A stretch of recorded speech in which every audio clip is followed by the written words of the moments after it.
नमस्कार दोस्तों, मैं हूं रविंद्र कुमार और आज की पहली कहानी उत्तराखंड के नैनीताल जिले की है। यह घटना साल 2020 की है। नैनीताल जिले में एक थाना है, भीमताल थाना। एक दिन लगभग 90 वर्षीय एक बुजुर्ग वहां सहारे से धीरे धीरे उनके ऑफिस में दाखिल हुए। उस बुजुर्ग ने अपना नाम अविनाश बताते हुए कहा कि वह डोब गांव का रहने वाला है। उसका 40 वर्षीय बेटा अर्जुन रावत गांव नानपुरा पंडरी में अपनी पत्नी सिया और 2 बच्चों के साथ रहता है। अर्जुन रेलवे में वेल्डर था। वह रोज सुबह नौकरी पर अपनी मोटरसाइकिल से भोरा स्टेशन आता जाता था, लेकिन कल रात वह काम से वापस नहीं लौटा और उसका मोबाइल भी बंद था। अविनाश ने बताया कि जब वह उसे खोजने के लिए भोरा जा रहा था तो जंगल के रास्ते में उसे अपने बेटे की मोटरसाइकिल पड़ी दिखाई दी। मोटरसाइकिल के पास ही कुछ दूरी पर एक पेड़ के नीचे अर्जुन की लाश मिली। अविनाश ने कहा कि किसी ने उसके बेटे का सिर कुचलकर बेरहमी से उसकी हत्या कर दी है। थाना प्रभारी नीलिमा चौहान के सामने कई ऐसे सवाल खड़े हो गए जिनके उत्तर सिर्फ अविनाश ही दे सकता था, लेकिन सबसे पहले मौके पर पहुंचना जरूरी था। इसलिए उन्होंने तुरंत ईएसपी राकेश वर्मा और एसडीपीओ विकास पांडे को घटना की जानकारी दी और पुलिस टीम लेकर मौके पर रवाना हो गई। जब पुलिस टीम वहां पहुंची तो उन्होंने देखा कि भोरा मार्ग से कुछ अंदर जंगल में एक सागौन के पेड़ के नीचे अर्जुन की सिर कुचली लाश पड़ी थी। लाश के पास खून से सना एक बड़ा पत्थर पड़ा था। साफ था कि उसी पत्थर से अर्जुन के सिर पर वार किया गया था, जिससे उसका पूरा भेजा बाहर निकलकर चारों तरफ बिखर गया था। सड़क पर पड़ी मोटरसाइकिल के पास भी खून के निशान थे। इससे पुलिस ने अनुमान लगाया कि मोटरसाइकिल से घर लौटते समय हमलावरों ने अर्जुन को पहले चलते हुए रोका होगा और फिर उसे अंदर जंगल की तरफ घसीटकर ले गए, जहां उसकी हत्या कर दी गई। पुलिस ने शव को पोस्टमार्टम के लिए भेजा और अविनाश की रिपोर्ट पर हत्या का केस दर्ज कर जांच शुरू कर दी। मामले की गंभीरता देखते हुए एसपी राकेश वर्मा ने एसडीपीओ विकास पांडे के निर्देशन और थाना प्रभारी नीलिमा चौहान के नेतृत्व में एक विशेष टीम गठित कर दी। टीम ने मृतक अर्जुन के बारे में गहन छानबीन शुरू की। जांच में पता चला कि अर्जुन ने करीब 13 साल पहले कांदे कला गांव की रहने वाली सिया तोमर से प्रेम विवाह किया था, लेकिन सिया के बारे में जानकारी मिली कि वह अपने ही एक रिश्तेदार के घर ड्राइवर की नौकरी करने वाले नदीम खान से प्यार करती थी। मृतक अर्जुन के पिता अविनाश ऑर्डिनेंस फैक्ट्री में गार्ड की नौकरी करते थे। शादी के कुछ समय बाद अर्जुन को रेलवे में वेल्डर की नौकरी मिल गई थी। उसके बाद वह अपनी पत्नी सिया के साथ नानपुरा पंडरी में मकान बनाकर रहने लगा। अर्जुन की ड्यूटी भोरा और कीर्तगढ़ रेल सेक्शन के बीच रहती थी। वह रोज मोटरसाइकिल से भोरा आता और रात लगभग 8 बजे काम खत्म करके घर लौट जाता था। पुलिस ने अर्जुन के साथियों से भी पूछताछ की। सभी ने बताया कि अर्जुन सीधा सच्चा आदमी था और उसकी किसी से कोई दुश्मनी नहीं थी। कहानी में मोड़ तब आया जब पुलिस ने मृतक के पिता अविनाश से दोबारा पूछताछ की। अविनाश ने अपनी बहू यानी अर्जुन की पत्नी सिया पर ही शक जताया। एक ससुर अपनी ही बहू पर बेटे की हत्या का आरोप लगा रहा था, इसलिए पुलिस ने इस आरोप को हल्के में नहीं लिया। थाना प्रभारी नीलिमा चौहान ने सिया को थाने बुलाने के बजाय खुद गांव जाकर उसका बयान लेने का निर्णय किया। दरअसल उनका इरादा गांव के लोगों से भी सिया के बारे में जानकारी जुटाने का था। जब वह सिया के घर पहुंची तो उन्होंने यह देखकर हैरानी जताई कि घर के मुख्य दरवाजे के अलावा अंदर कई जगहों पर सीसीटीवी कैमरे लगे थे। अर्जुन रेलवे में मामूली नौकरी करता था। उसके पास करोड़ों की पुश्तैनी संपत्ति भी नहीं थी और न ही उसकी किसी से कोई पुरानी दुश्मनी थी। तो फिर उसने इतने सारे सीसीटीवी कैमरे क्यों लगवाए? यह सवाल थाना प्रभारी के दिमाग में घूमता रहा। उन्हें पता चला कि अर्जुन ने ये कैमरे 101 दिन पहले ही लगवाए थे। ये तथ्य बेहद महत्वपूर्ण था। सिया का बयान दर्ज करने के बाद थाना प्रभारी ने टीम को आदेश दिया कि गांव में सिया और उसके मायके के बारे में गहराई से जानकारी इकट्ठी की जाए। पूछताछ में सामने आया कि सिया के मायके का रहने वाला नदीम खान अक्सर उस समय सिया के घर आता था जब अर्जुन घर पर नहीं होता था। पुलिस को यह भी जानकारी मिली कि कैमरे लगने के बाद से नदीम को गांव में नहीं देखा गया। दूसरी बड़ी बात यह सामने आई कि लगभग 4 महीने पहले सिया अचानक घर से लापता हो गई थी और करीब 1 महीने बाद लौटी थी। इसी घटना के कुछ दिनों बाद अर्जुन ने अपने घर में सीसीटीवी कैमरे लगवाए थे। गांव वालों से यह भी सुनने में आया कि लापता रहने के दौरान सिया नदीम खान के साथ रानीखेत में रही थी। यह जानकारी मिलते ही पुलिस का शक और गहरा गया। अब सिया के साथ नदीम भी मुख्य संदिग्धों की सूची में आ चुका था। पुलिस टीम जब कांदे कला गांव में नदीम की तलाश करने पहुंची तो वह वहां से गायब मिला। उसके मोबाइल की कॉल डिटेल निकाली गई। जांच में सामने आया कि नदीम की लगातार लंबी बातें मृतक अर्जुन की पत्नी सिया से होती थीं। जिस दिन अर्जुन की हत्या हुई उस दिन भी नदीम ने सिया से कई बार बात की थी। कॉल डिटेल का सबसे बड़ा राज यह था कि जिस समय अर्जुन की हत्या हुई उसी समय तक नदीम का मोबाइल उसी लोकेशन पर एक्टिव था जहां अर्जुन की लाश मिली थी। इससे थाना प्रभारी नीलिमा चौहान के सामने पूरा मामला साफ हो गया। जांच आगे बढ़ी तो यह भी पता चला कि हत्या से पहले कई दिनों तक नदीम ने लगातार नया बस स्टैंड, नंदुबा रोड, रानीखेत निवासी आशु उर्फ हसरत और अरबाज से न केवल कई बार फोन पर बात की थी बल्कि हत्या के समय इन दोनों के मोबाइल भी उसी इलाके में एक्टिव थे। सईद के साथ घटनास्थल पर ही मौजूद लोग थे, इसलिए एसडीपीओ विकास पांडे के निर्देश पर पुलिस टीम ने इन तीनों की तलाश शुरू कर दी। जल्द ही नदीम को बैतूल जिले के चिचौली थाना इलाके के मोहपानी से और अरबाज व आशु को रानीखेत से हिरासत में ले लिया गया। पुलिस ने जब इन तीनों से सख्ती से पूछताछ की तो उन्होंने न केवल अर्जुन रावत की हत्या की बात स्वीकार की बल्कि यह भी कबूल किया कि इसमें उसकी पत्नी सिया भी शामिल थी। उनकी निशानदेही पर घटना के समय पहने गए खून से सने कपड़े, हत्या में प्रयुक्त कुदाल, गला घोंटने के लिए इस्तेमाल किया गया तार आदि बरामद किए गए। इसके बाद पुलिस ने अर्जुन की पत्नी सिया को भी उसके गांव से गिरफ्तार कर लिया। यहां से सामने आई उस महिला की चौंकाने वाली सच्चाई जिसने अपने प्रेमी और पति दोनों को एक साथ खुश रखने की कोशिश की लेकिन अंततः अपने ही पति की हत्या करवा दी। दरअसल कांदे कला गांव की रहने वाली सिया बचपन से ही चंचल और अलग स्वभाव के लिए जानी जाती थी। उसी गांव में उसका हमउम्र नदीम खान भी पढ़ता था। नदीम बचपन से ही सिया का दीवाना था और उससे दोस्ती कर उसे पाने के सपने देखता था। किशोरावस्था में ही दोनों के बीच प्रेम और शारीरिक संबंधों की शुरुआत हो चुकी थी। स्कूली पढ़ाई खत्म करने के बाद सिया ने आगे पढ़ाई बंद कर दी और घर पर ही रहने लगी। उसी दौरान उसकी मुलाकात अर्जुन रावत से हुई और दोनों के बीच नजदीकियां बढ़ गईं। जब नदीम को यह बात पता चली तो वह अंदर तक टूट गया लेकिन किस्मत ने उसे एक मौका दिया।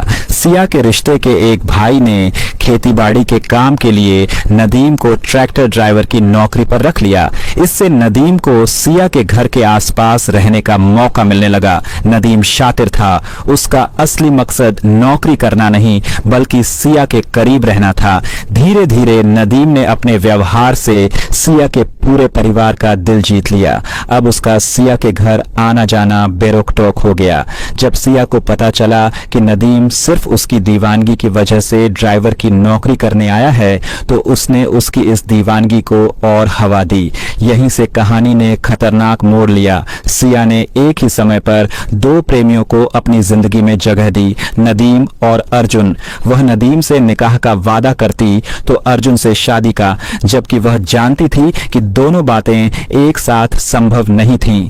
आखिरकार उसने नदीम को छोड़कर अर्जुन से लव मैरिज कर ली। संयोग से शादी के तुरंत बाद अर्जुन को रेलवे में नौकरी मिल गई। वह नानपुरा पंडरी में मकान बनाकर पत्नी के साथ रहने लगा। बाद में उनके घर दो बेटियों का जन्म हुआ और घर गृहस्थी सामान्य ढंग से चलने लगी। अर्जुन की ड्यूटी भोरा और कीर्तगढ़ रेल सेक्शन के बीच रहती थी। वह रोज सुबह गांव से मोटरसाइकिल से निकलता और रात को घर लौट आता था।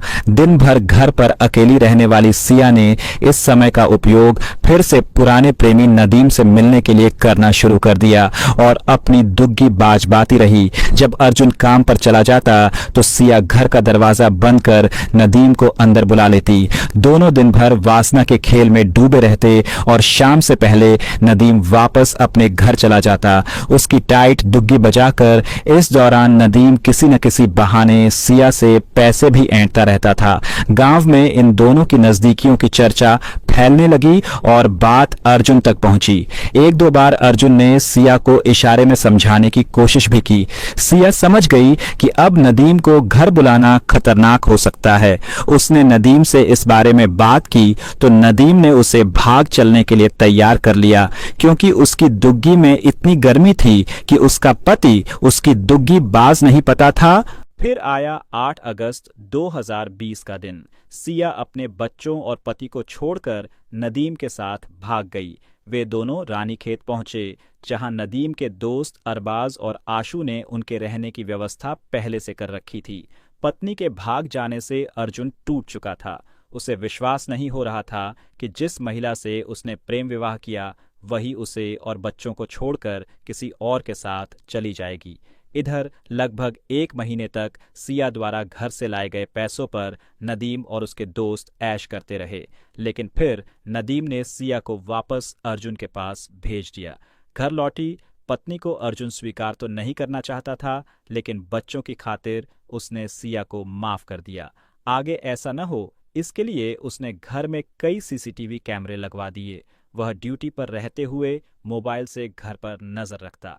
इससे नदीम और सिया समझ गए कि अब उनका खेल खत्म हो चुका है। उन्होंने फोन पर योजना बनाई कि अर्जुन का ही खेल खत्म करना पड़ेगा। योजना में नदीम ने अपने दोनों दोस्तों अरबाज और आशू को भी शामिल कर लिया।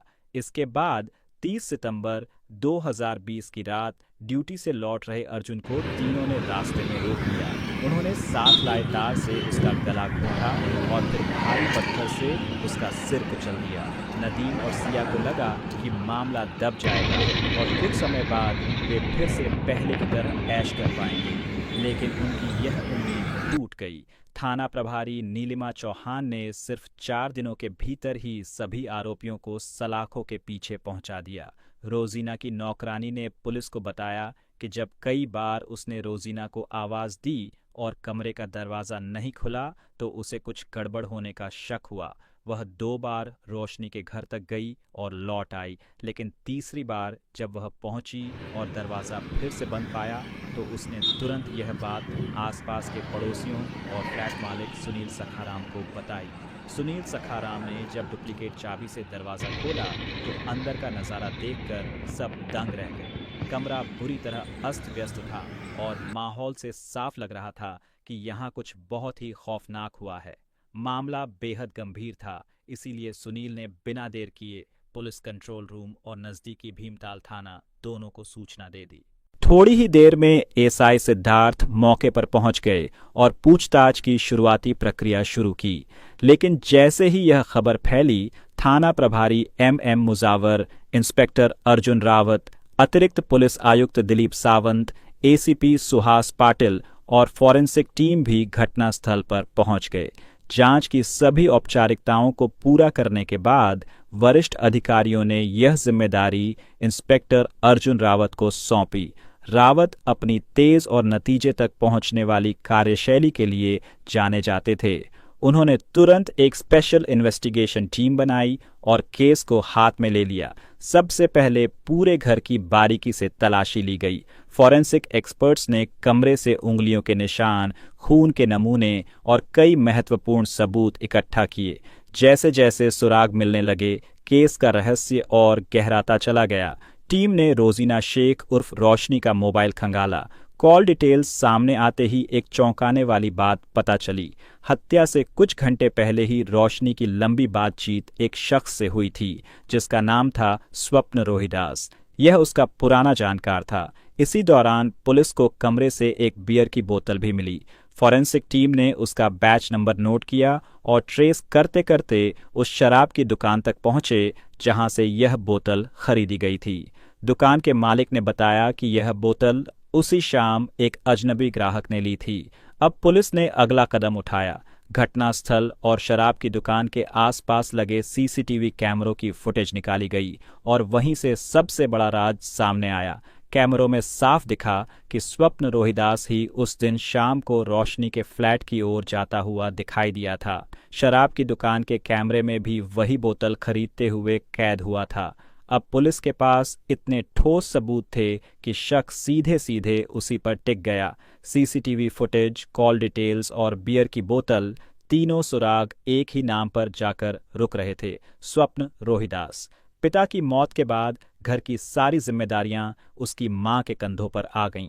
मां ने मेहनत मजदूरी करके जैसे तैसे दोनों बेटियों को पाला पोसा। बालिग होने के बाद रोजीना अपनी सहेली रुबिका के साथ मुंबई चली आई। रुबिका पहले से ही मुंबई के दहिसर इलाके में रहती थी और एक बियर बार में नौकरी करती थी। शुरुआत में रोजीना शेख को इस काम में कोई दिलचस्पी नहीं थी, लेकिन घर की आर्थिक हालत को देखते हुए उसने भी मजबूरी में बियर बार में काम करने का निर्णय लिया। यहाँ उसने अपना नाम बदल लिया ताकि कोई उसे पहचान न सके। कुछ दिनों तक अलग अलग बारों में काम करने के बाद वह दहिसर के संदेश बियर बार एंड रेस्टोरेंट में पहुंच गई। यहाँ उसकी कमाई ठीक ठाक होने लगी। अपनी कमाई का आधा हिस्सा वह हर महीने अपनी मां को भेज देती थी। रोजीना ने दहिसर की जन कल्याण सोसाइटी में एक छोटा सा कमरा किराए पर लिया, जिसका किराया वह हर महीने समय पर चुकाती थी। इत्तेफाक से यही बार स्वप्न रोहिदास का पसंदीदा अड्डा भी था। स्वप्न को यह जगह इसलिए भी भाती थी क्योंकि यहाँ कई महिला वेटर बंगाल से आई हुई थीं, जिससे उसे अपनापन महसूस होता था।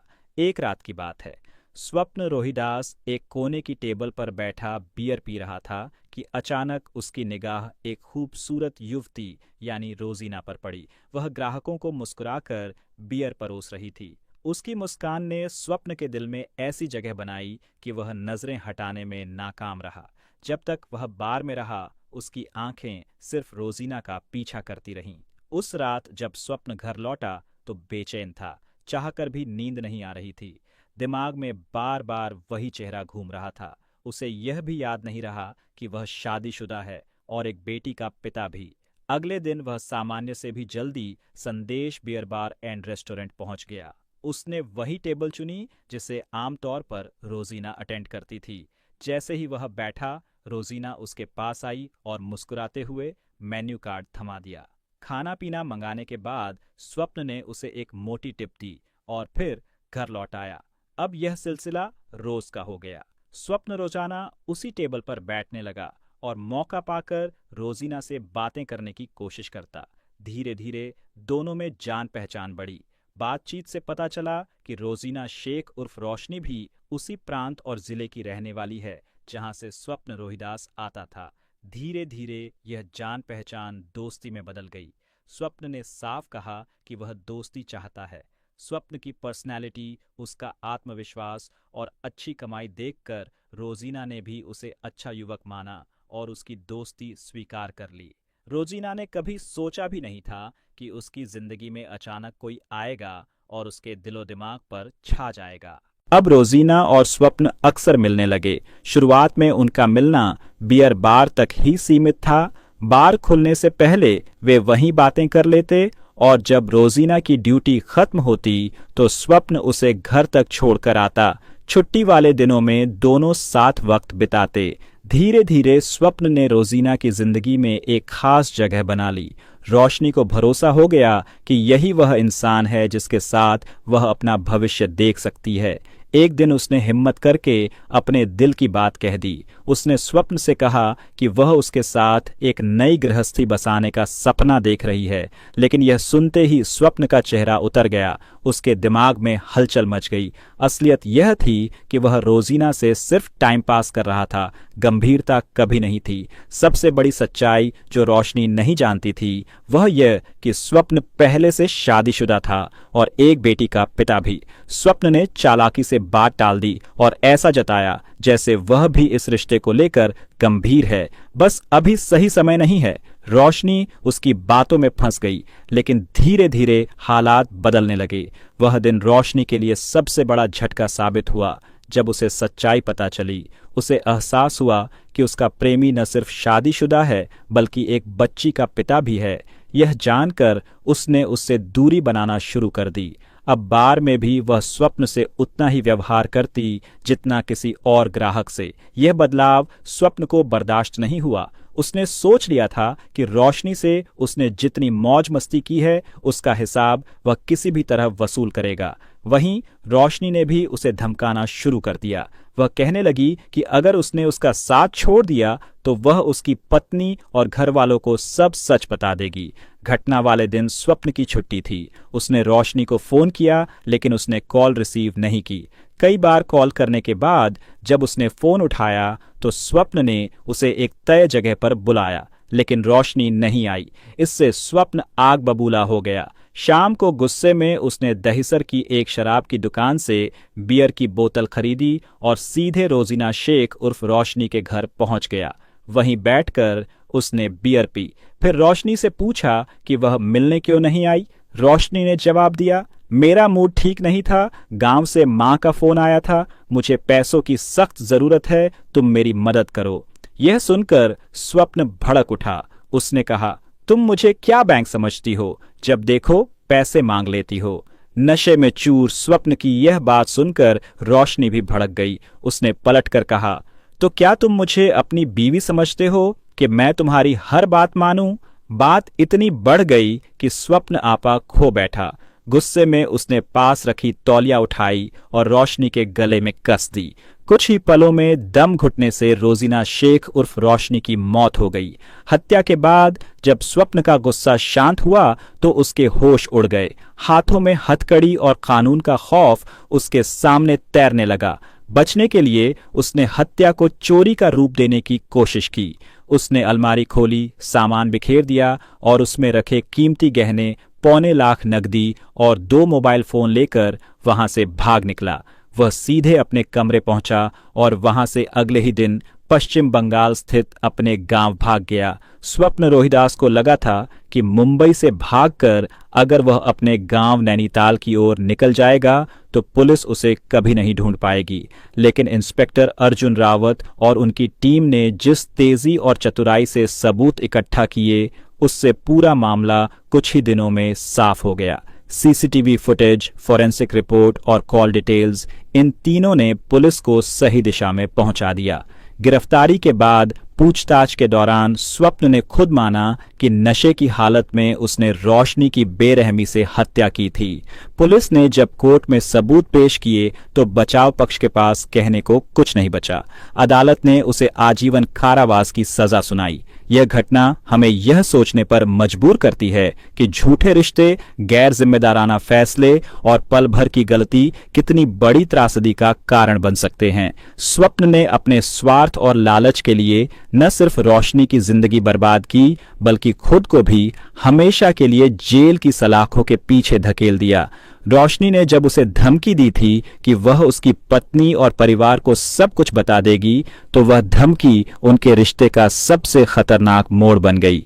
असल में धमकी और ब्लैकमेल कभी भी किसी समस्या का हल नहीं होते बल्कि रिश्तों को और जहरीला बना देते हैं। पैसों की जरूरत और बार बार मांग करना भी उनके रिश्ते में तनाव का एक बड़ा कारण बना। ये घटना हमें यह सिखाती है कि किसी भी रिश्ते में पैसों का दुरुपयोग नहीं होना चाहिए और आर्थिक मामलों में पारदर्शिता ही भरोसे की नींव होती है। हत्या के बाद स्वप्न ने सबूत मिटाने और चोरी का नाटक करने की कोशिश की, लेकिन सच को ज्यादा देर तक छुपाया नहीं जा सकता। जब अपराधी सच छिपाने की कोशिश करता है तो वह खुद और गहरे फंस जाता है।